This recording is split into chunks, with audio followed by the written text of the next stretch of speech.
بسم اللہ الرحمن الرحیم۔ السلام علیکم ورحمۃ اللہ۔ خواتین و حضرات، دورہ مضامین قرآن میں آج 26ویں پارے کے مضامین بیان کیے جائیں گے۔ 26واں پارہ سورہ احقاف۔ احقاف دراصل قوم عاد کے دارالحکومت کا، جو قوم عاد کی سلطنت تھی، حکومت تھی، اس کا یہ دارالحکومت اور دارالسلطنت تھا۔ تو اب اس کی تباہی ایک بہت ہی بڑی خبر ہے، تو پھر اسی مناسبت سے اس سورت کا نام احقاف رکھ دیا گیا۔ جو گزشتہ صورتیں ہیں ان میں جو قرآن کی حقانیت، قدرت کی نشانیاں اور توحید کے جو مضامین بیان کیے گئے ہیں، اس صورت کے آغاز میں بھی وہی مضامین بیان ہو رہے ہیں۔ اس میں والدین کے ساتھ حسن سلوک کا خصوصی طور پر حکم ہے، یعنی تاکیدی طور پر حکم ہے، اور اس بات کا بھی ذکر ہے کہ ایک ماں حمل اور وضع حمل کے دوران، یعنی بچے کو پیٹ میں رکھنے اور پھر بچے کی پیدائش، اس دوران جو ماں بے پناہ مشقتیں اٹھاتی ہے تو ان کا تذکرہ ہے۔ ساتھ ہی یہ مضمون بھی ہے کہ حمل اور دودھ چھڑانے کی جو مدت ہے وہ 30 ماہ پر مشتمل ہوتی ہے، چونکہ حدیث کی روح سے دودھ پلانے کی مدت 2 سال ہے، تو اس لیے پھر علماء اکرام اور فقہاء اکرام نے فرمایا کہ ممکنہ طور پر کم از کم مدت حمل 6 ماہ ہے۔ اس کے بعد یہ مضمون ہے کہ قرآن نے یہ بتایا کہ نیک اولاد جب وہ شعور کی عمر کو پہنچتی ہے، تو پختگی کی عمر کو جب پہنچتی ہے، تو اس عمر کو پہنچنے کے بعد اللہ تعالیٰ سے اس کی ان نعمتوں کا جو اس نے اس پر اور اس کے والدین پر کی، شکر ادا کرنے کی توفیق طلب کرتی ہے، اور اس بات کی دعا بھی کہ مجھے وہ عمل کرنے کی توفیق عطا فرما جو پسندیدہ ہو، جو اے اللہ تیرا پسندیدہ ہے، اور میری اولاد کی بھی اصلاح فرما۔ میں تیری بارگاہ میں توبہ کرتا ہوں، تیری طرف رجوع کرتا ہوں، اور میں اطاعت گزاروں میں سے ہوں۔ تو اللہ تعالیٰ اپنے وفا شعار اور اپنے ماں باپ کے فرما بردار بندوں کے لیے فرماتا ہے کہ ہم ان کے نیک اعمال کو قبول فرماتے ہیں اور ان کی لغزشوں سے درگزر کرتے ہیں۔ یہ لوگ اہل جنت میں سے ہیں اور یہ اللہ کا وعدہ سچا ہے۔ تو آیت کی ابتدا میں ماں باپ دونوں کے ساتھ حسن سلوک کا ذکر ہے، لیکن ماں کی قربانیوں کا قرآن نے زیادہ ذکر فرما کر اس کے زیادہ مستحق ہونے کی طرف متوجہ فرمایا، اور پھر رسول کریم صلی اللہ علیہ وسلم نے حدیث پاک میں اس کی مزید تاکید فرمائی۔ تو یہ جو کہتے ہیں نا کہ ماں کی شان، ہر کوئی ماں کی شان بیان کرتا ہے، باپ کی شان نہیں بیان کرتا، دونوں کی شان ہے، لیکن جو ماں کی شان ہے وہ زیادہ ہے، اور اس کی تاکید قرآن میں بھی ہے اور حدیث میں بھی ہے۔ اس کے بعد کا جو مضمون ہے وہ یہ ہے کہ اولاد دو طرح کی ہے، ایک صالح، نیک، فرما بردار اور اپنے والدین کے لیے دعا کرنے والی، اور دوسری اولاد جو ہے وہ فاسق، نافرمان اور والدین کی گستاخ۔ تو یہ جو پہلا نمونہ ہے یہ ایمان اور ہدایت والوں کا ہے، اور دوسرا نمونہ جو ہے وہ اہل کفر اور سرکش لوگوں کا ہے، اہل طغیان۔ تو ہر ایک کو پھر اس کے عمل کے مطابق بدلہ مل کے رہے گا۔ آگے مضمون یہ ہے جی کہ قوم عاد کا ذکر شروع ہوتا ہے۔ یہ قوم عاد وہ ہے جنہوں نے حضرت ہود علیہ السلام کو جھٹلایا، اور پھر نتیجہ کیا نکلا کہ سارے تباہ و برباد کر کے رکھ دیے گئے۔ عذاب کی شکل یہ تھی کہ گرمی شدید پڑ رہی تھی، تو بارش کا یہ لوگ شدت سے انتظار کر رہے تھے۔ پھر جب اللہ نے بادلوں کو ان کی طرف روانہ کیا تو قوم اسے ان بادلوں کو دیکھ کر یہ سمجھ رہی کہ یہ بارش برسانے والے بادل ہیں، مگر ان بادلوں کے ساتھ تیز آندھی اور طوفان تھا، اور ایسی تیز ہوا تھی کہ جس چیز کو بھی وہ لگتی تو اسے خاکستر، راکھ بنا کر تباہ کر دیتی، ہلاک کر دیتی۔ تو اس طرح اللہ تعالیٰ نے ان کو صفحہ ہستی سے مٹایا کہ ان کے گھروں کے سوا کچھ بھی نظر نہیں آ رہا تھا۔ یعنی مکان تو موجود تھے، بلڈنگز وغیرہ، لیکن جو مکین تھے، مکان کے جو مکین تھے وہ نہیں نظر آ رہے تھے۔ اللہ ارشاد فرماتا ہے کہ ہم مجرم قوم کو ایسا ہی بدلہ دیا کرتے ہیں۔ اب یہ جو قوم عاد کا واقعہ بیان فرمایا گیا ہے، یہ واقعہ بیان کر کے دراصل اہل مکہ کو ڈرایا گیا ہے کہ اے اہل مکہ، تم ان سے زیادہ طاقتور نہیں ہو، یعنی قوم عاد سے تم زیادہ طاقتور نہیں ہو، تو تم بھی اگر سرکشی اختیار کرو گے تو ایک نہ ایک دن تم بھی قوم عاد کی طرح عذاب الہی کی لپیٹ میں آ جاؤ گے۔ بعد کا جو مضمون ہے وہ یہ ہے کہ اللہ تعالیٰ نے جنات کی ایک جماعت کے قبول اسلام کا ذکر فرمایا کہ ایک روز رسول کریم صلی اللہ علیہ وسلم قرآن کی تلاوت فرما رہے تھے کہ اللہ تعالیٰ نے جنات کی ایک جماعت، ایک گروہ کو قرآن سنوانے کے لیے آپ کی طرف متوجہ کیا، آپ کی طرف پھیر دیا۔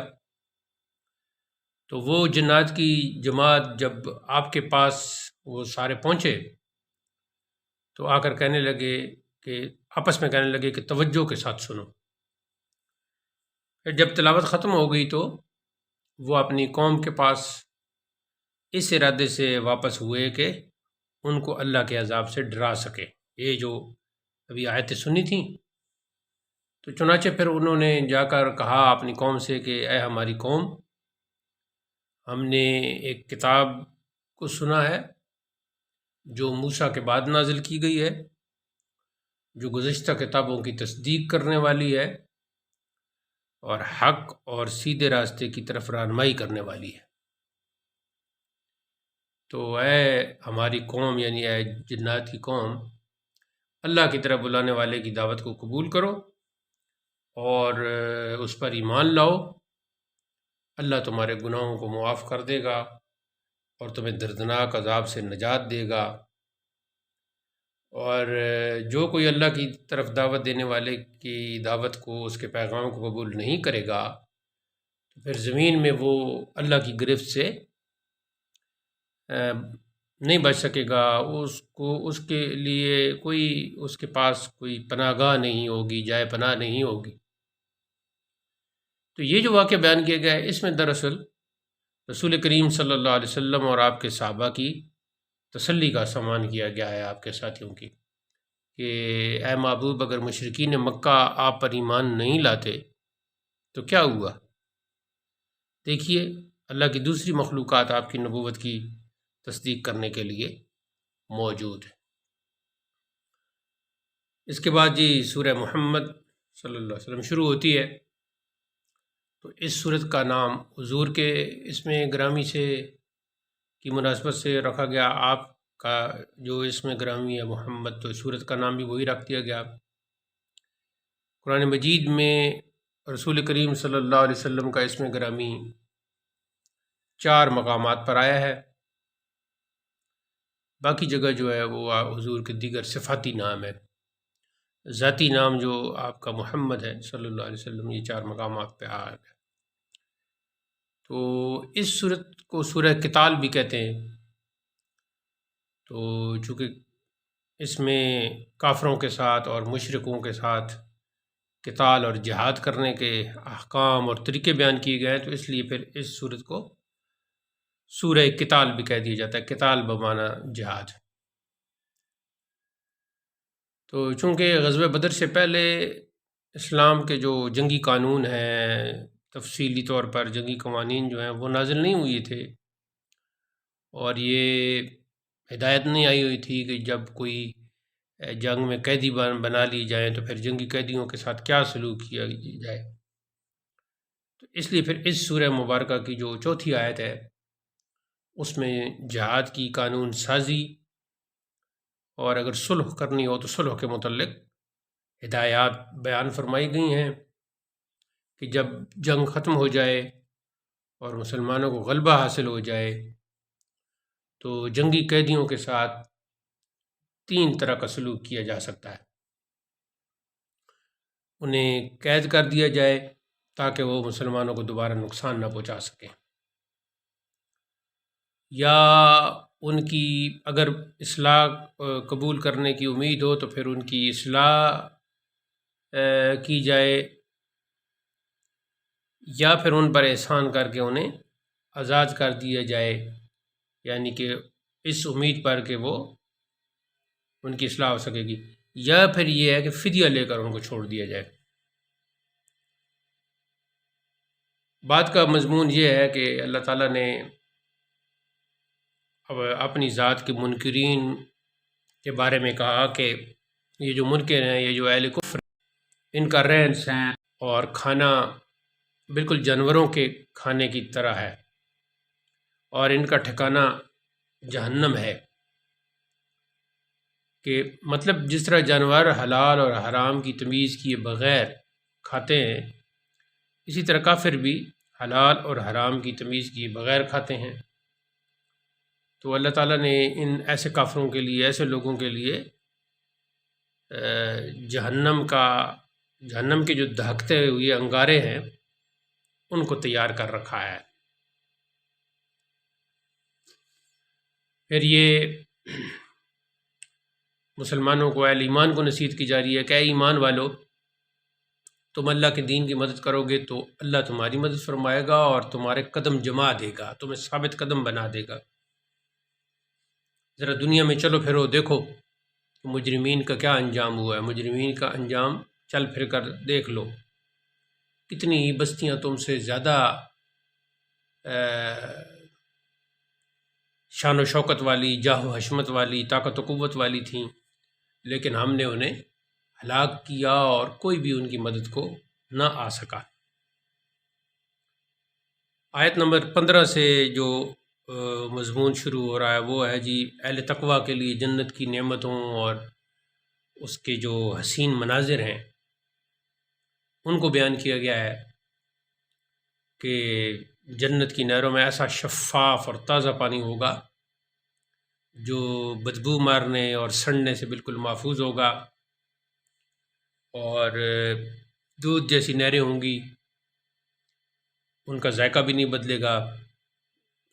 شراب طہور کی ایسی نہریں ہوں گی کہ بس لذت سے معمور ہوں گی۔ پھر خالص اور شفاف شہد کی نہریں ہوں گی۔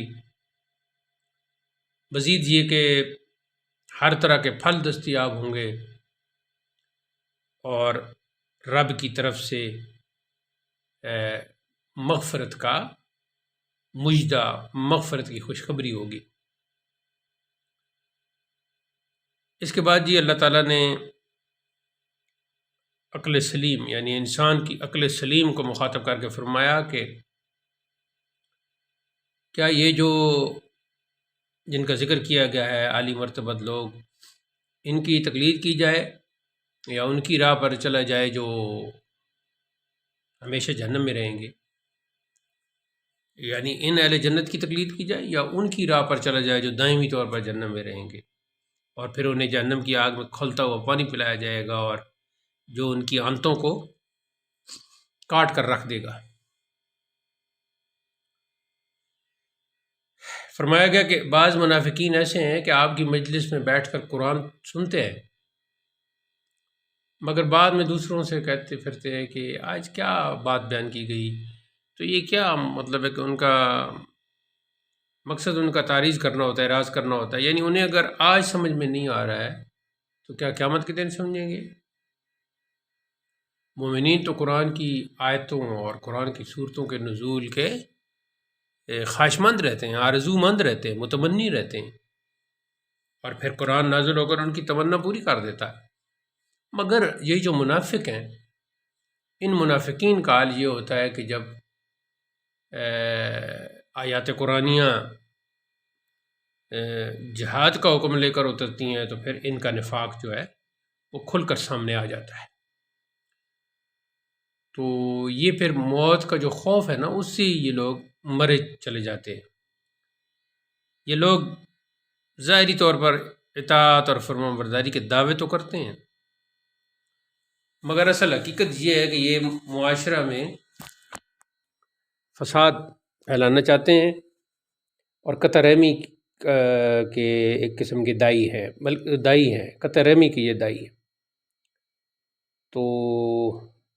ایسی پھٹکار ہے ان پر اللہ کی طرف سے کہ یہ اندھے اور بہرے ہو کر رہ گئے ہیں۔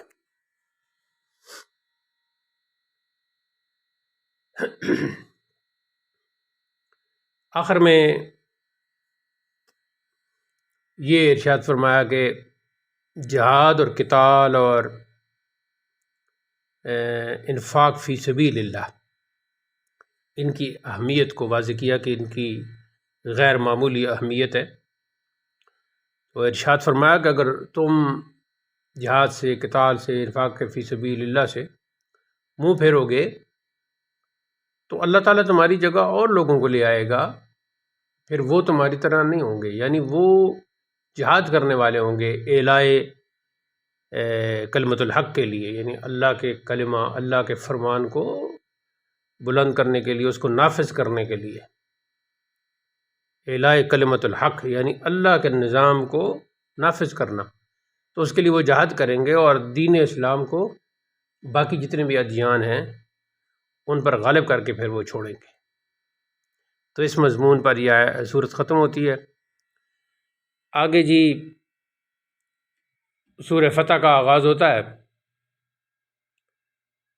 تو یہ فتح سے مراد فتح مکہ ہے، اور صلح حدیبیہ کے موقع پر یہ صورت نازل ہوئی۔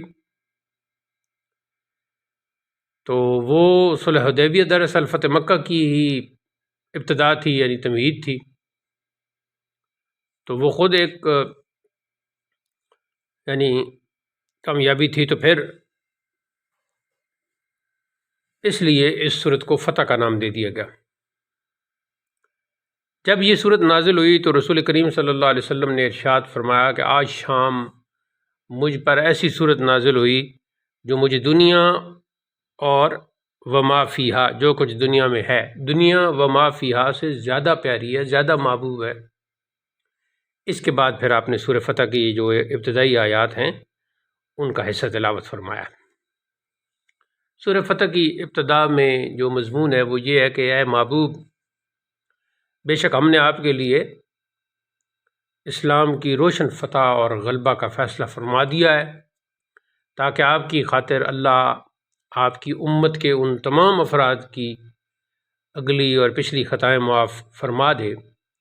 جنہوں نے آپ کے حکم پر جہاد کیے اور قربانیاں دیں، اور یوں اسلام کی فتح اور امت کی بخشش کی صورت میں آپ پر اپنی نعمت ظاہری طور پر اور باطنی طور پر پوری فرما دے، اور آپ کے واسطے سے آپ کی امت کو سیدھے راستے پر ثابت قدم رکھیں۔ تو یہاں یہ حضور کے وسیلہ سے لفظ تو ایسے فرمائے کہ لیغفر لک اللہ ما تقدم من ذنبک، لیکن معنی یہ ہے کہ آپ کی جو آپ کی امت کے تمام افراد کی جو اگلی پچھلی خطائیں ہیں وہ معاف فرما دیں۔ تو یہ قرآن مجید کی وہ آیت ہے کہ جس میں ترجمہ کرتے وقت بڑے ہی غور سے ان آیات کا ترجمہ کیا جاتا ہے۔ بہت سے مترجمین مفسرین جو ہیں اس آیت کا اس مقام کا ترجمہ کرتے وقت ان کے قدم ڈگمگا گئے ہیں۔ اللہ تعالیٰ قرآن کریم کو درست طور پر سمجھنے کی توفیق مرحمت فرمائے۔ اس کے بعد کی جو آیات ہیں ان میں اللہ تعالیٰ نے رسول کریم صلی اللہ علیہ وسلم کی شان و عظمت کو بیان کرتے ہوئے فرمایا کہ ہم نے آپ کو گواہی دینے والا، جنت کی بشارت دینے والا اور عذاب سے ڈرانے والا بنا کر بھیجا ہے۔ پھر ہمیں حکم دیا کہ اللہ کے رسول کی خوب تعظیم کرو اور ان کی توقیر کرو اور بے حد ان کی تکریم کرو۔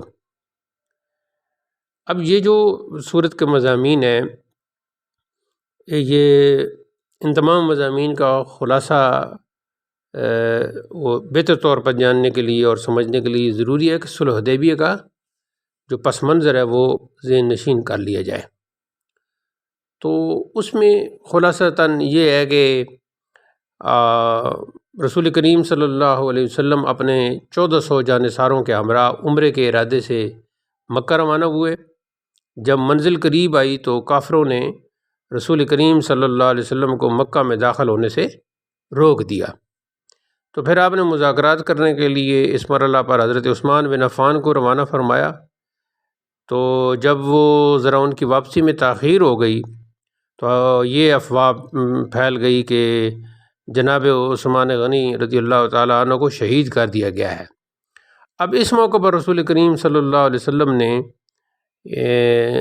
بظاہر چونکہ جیسے اللہ کا حکم تھا اسی طرح فرما رہے تھے، تو آپ نے صحابہ سے یہ فرمایا کہ اگر انہوں نے حضرت عثمان کو شہید کر دیا ہے تو پھر قصاص عثمان کے لیے بیعت کا تقاضا کیا۔ تو صحابہ کرام نے فوراً نبی کریم صلی اللہ علیہ وسلم کے ہاتھ پر اپنے ہاتھ کو رکھ دیا۔ تو یہ جو بیعت ہے اس بیعت کو بیعت رضوان کہا جاتا ہے۔ تو اللہ تعالیٰ کو ان فداکار صحابہ یعنی ان فداکاروں کا یہ عمل بہت پسند آیا اور ان سے پھر رضامندی کی جو سند ہے وہ جاری کرتے ہوئے فرمایا کہ اللہ ان مومنوں سے راضی ہے جنہوں نے اس درخت کے نیچے آپ کے ہاتھ پر بیعت کی۔ تو پھر بعد میں یہ معلوم ہو گیا کہ حضرت عثمان غنی رضی اللہ تعالیٰ عنہ زندہ ہیں، حیات ہیں۔ تو پھر اس خبر کی وجہ سے جو نبی کریم صلی اللہ علیہ وسلم اور اہل ایمان کے دل میں شہادت عثمان کی خبر پہنچنے سے جو صدمے کے جو اثرات تھے وہ بالکل زائل ہو گئے، ختم ہو گئے۔ تو کافروں نے پھر اس موقع پر مسلمانوں کو وہ جو مذاکرات ہوئے کہ 1 برس کے لیے عمرہ سے روک دیا اور اگلے برس آنے کو کہا۔ اب کافروں اور مسلمانوں کے درمیان جنگ بندی کا ایک معاہدہ تحریر ہو گیا جس کی بعض شرائط اگرچہ ظاہری طور پر مسلمانوں کے مفاد میں نہیں تھیں، لیکن رسول کریم صلی اللہ علیہ وسلم نے فیوچر میں دعوت دین کو جو ایک فائدہ پہنچنے والا تھا اس کو سامنے رکھتے ہوئے اس فائدے کے تناظر میں ان شرائط کو قبول کر لیا۔ تو اس میں حضرت عثمان غنی رضی اللہ تعالیٰ عنہ کی خصوصی فضیلت بھی ہے کہ انہیں اس موقع پر قاصد رسول اور سفیر اسلام ہونے کا شرف اور اعزاز ملا۔ نیز یہ کہ ان کی وفات کی خبر پر ان کا بدلہ لینے کے لیے یہ جو مرنے مارنے کی بیعت تھی یہ اتنا بڑا اقدام کیا گیا۔ تو بعض صحابہ کرام ایسے تھے کہ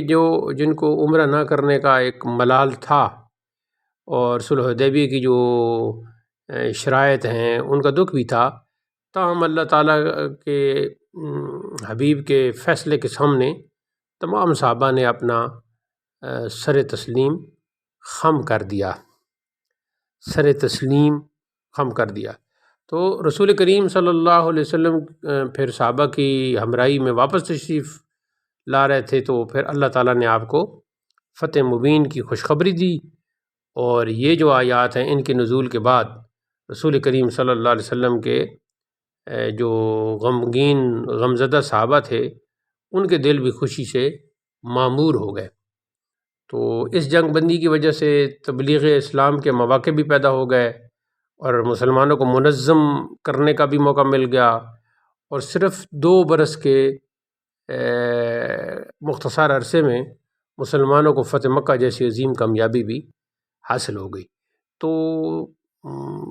یقینی طور پر اسلامی تاریخ کی یہ بہت ہی بڑی اور نرالی فتح تھی، فتح مبین تھی۔ تو اس کا اندازہ اس بات سے لگایا جا سکتا ہے کہ حدیبیہ میں مسلمانوں کی تعداد کم و بیش 1400 تھی، لیکن جب 2 سال کے بعد 8 ہجری میں فتح مکہ ہوا تو رسول کریم صلی اللہ علیہ وسلم کے زیر قیادت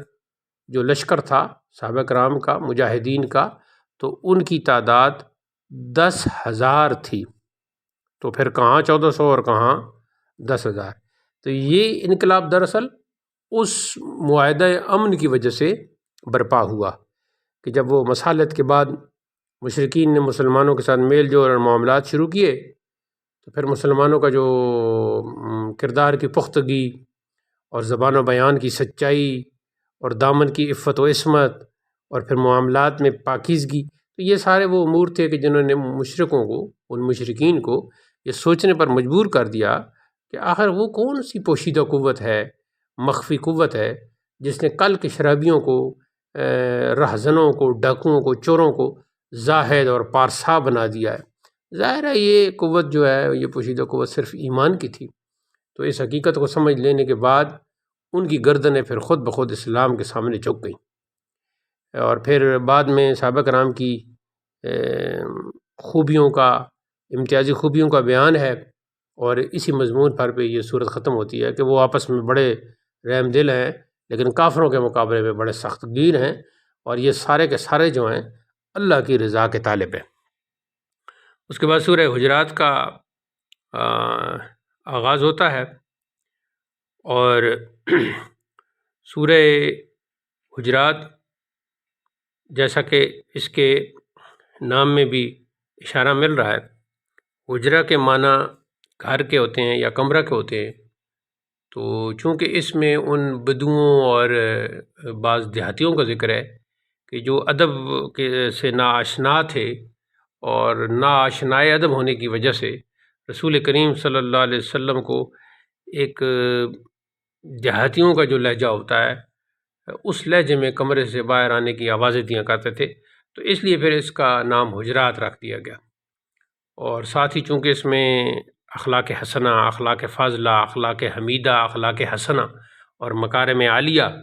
عادات عالیہ کا بھی بیان ہے، تو اس اعتبار سے اس کو سورۃ الآداب بھی کہہ دیا جاتا ہے۔ ابتدائی آیات میں اللہ تعالیٰ نے بارگاہ نبوت کے آداب و احکام کو بیان فرمایا ہے کہ آپ سے آگے کوئی بڑھنے کی کوشش نہ کرے، نیز آپ کی آواز پر اپنی آواز کو اونچا کرنا بھی ادب کے منافی ہے۔ تو بلکہ یہ ایسی بے ادبی ہے کہ جس سے ساری نیکیاں ایمان سمیت برباد ہو سکتی ہیں، اور اس کے بعد پھر اہل ادب کے لیے، جو ادب کرنے والے ہیں، ان کے لیے مغفرت اور اجر عظیم کی خوشخبری سنائی گئی ہے۔ اللہ تعالیٰ نے ان لوگوں کی مذمت فرمائی ہے جو رسول کریم کے گھر کے باہر آ کر آپ کو بلند آواز سے پکارتے تھے۔ اللہ نے ایسے لوگوں کو بے عقل قرار دیا۔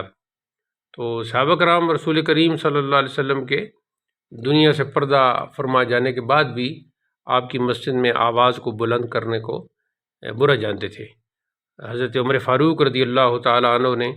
مسجد نبوی میں 2 لوگوں کو اونچی آواز سے بات کرتے سنا،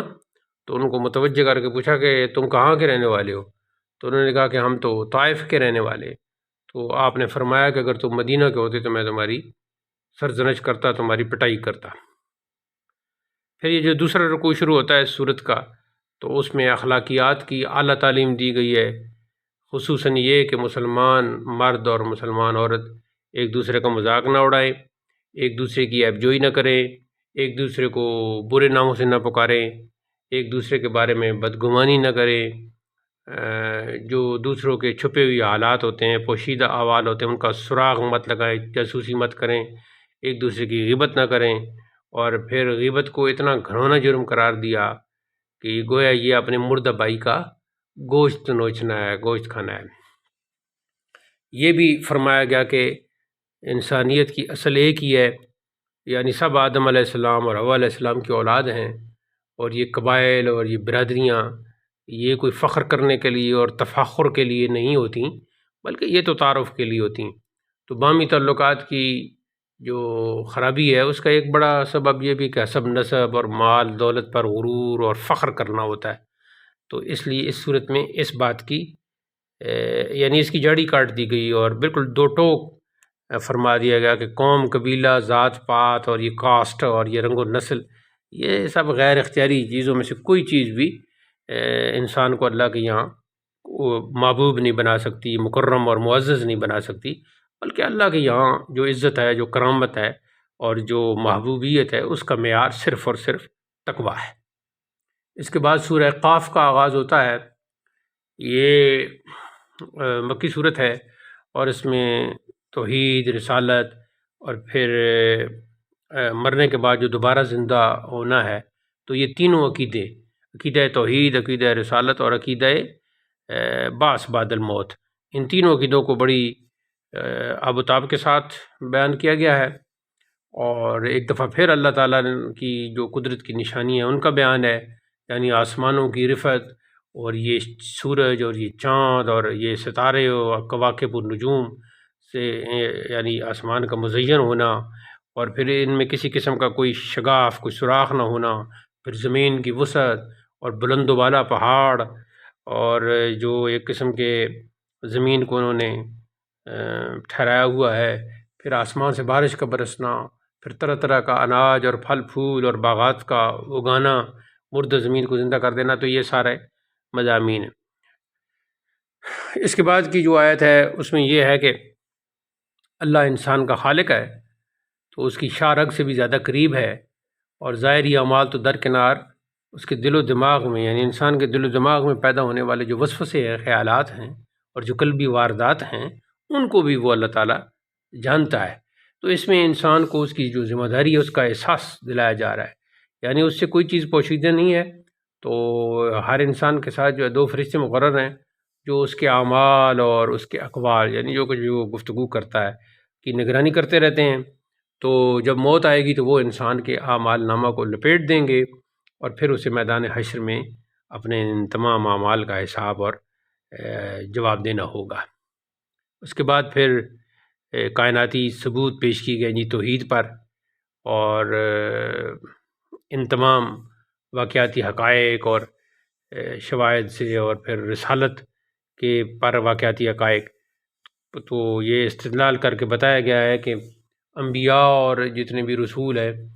ان کے انکار کرنے پر پہلی قوموں کی طرح مشرکین مکہ جو ہیں ان کا مقدر بھی ہلاکت اور تباہی بن سکتی ہے۔ پھر بعد میں جہنم کا تذکرہ کیا گیا ہے، اور اللہ کی قدرت کا بیان ہے کہ ساتوں آسمان اور زمین جیسی عظیم مخلوقات کو بنا کر بھی وہ تھکا نہیں، تو پھر انسانوں کو دوبارہ بنانے سے وہ کیسے تھک جائے گا۔ یہ جو موت ہے، یہ جو حیات ہے، یہ اللہ ہی کے قبضہ قدرت میں ہے۔ اور پھر اس بات کی تلقین پر صورت کا خاتمہ ہوتا ہے کہ اپنی وعظ اور تبلیغ کی بنیاد قرآن کریم کو یعنی بنا کر اللہ کے وعدے اور وعیدیں لوگوں کو بتائی جائیں، سنائی جائیں۔ پھر سورۃ ذاریات کا آغاز ہوتا ہے، تو ابتدائی جو آیات ان میں گرد و غبار اڑانے والی ہواؤں اور بارش برسانے والے بادلوں اور پانی پر تیرنے والی کشتیوں اور دنیا کا نظام چلانے والے فرشتوں کی قسمیں اللہ نے یاد فرمائیں، اور یہ بتایا گیا کہ مرنے کے بعد کی جو زندگی ہے وہ بالکل سچی ہے، وہ بالکل برحق ہے۔ پھر جو قرآن اور آخرت کے منکرین ہیں ان کی ہٹ دھرمی اور ان کی ضد اور ان کا عناد، اور پھر ان کا بدترین انجام، اور ایمان والوں کی جو بہترین صفات ہیں، صفات فاضلہ، ان کا انجام، تو یعنی ان کا اچھا انجام، اس کا ذکر کیا گیا ہے۔ آیت نمبر 15 سے جو مضمون ہے وہ یہ ہے کہ اہل تقویٰ جو ہیں ان کو بہت سے انعامات سے آخرت میں نوازا جائے گا، اور پھر ان کی اوصاف یہ ہیں کہ وہ راتوں کو بہت کم سوتے ہیں اور رات کے پچھلے پہر اٹھ کر استغفار کرتے ہیں۔ پھر یہ فرمایا گیا کہ اللہ نے جن لوگوں کو مال کی نعمت سے نوازا ہے، نعمت مال سے نوازا ہے، ان کے مال میں سائل کا بھی ہے، منگتے کا بھی حق ہے، اور ان کا بھی جو نعمت مال سے محروم ہے تو ان کو بھی دیا جائے، یعنی صاحبان مال کو چاہیے کہ وہ انہیں بھی دیں۔ تو پھر یہ ہے جی کہ جو بعد میں یعنی مضمون چل رہا ہے وہ یہ ہے کہ حضرت ابراہیم علیہ السلام کے پاس فرشتوں کی ایک آمد ہوئی، لیکن وہ بشری شکل میں آمد ہوئی، یعنی انسان بن کر فرشتے آئے۔ تو پھر جو مہمانی کا حضرت ابراہیم علیہ السلام کی جو ضیافت اور مہمانی کا اہتمام ہے اس کا یہاں مضمون چل رہا ہے، اور پھر یہ بتایا گیا کہ یہ جو قادر مطلق ہے اللہ تعالیٰ، تو اس کے لیے اولاد عطا فرمانے کے لیے کچھ جوانی یا بڑھاپے کے جو عوامل ہیں یہ اثر انداز نہیں ہوتے، وہ اپنی قدرت کاملہ سے میاں بیوی کے بڑھاپے اور بانجھ پن کے باوجود اولاد دینے پر مکمل قدرت رکھتا ہے۔ تو یہاں پر یہ 26واں پارہ اختتام پذیر ہوتا ہے، اس کے مضامین اختتام پذیر ہوتے ہیں۔ اللہ تعالیٰ ہمیں قرآن مجید سمجھنے اور سمجھنے کے بعد عمل پیرا ہونے کی ہمت ارزانی فرمائے۔ والسلام علیکم ورحمۃ اللہ۔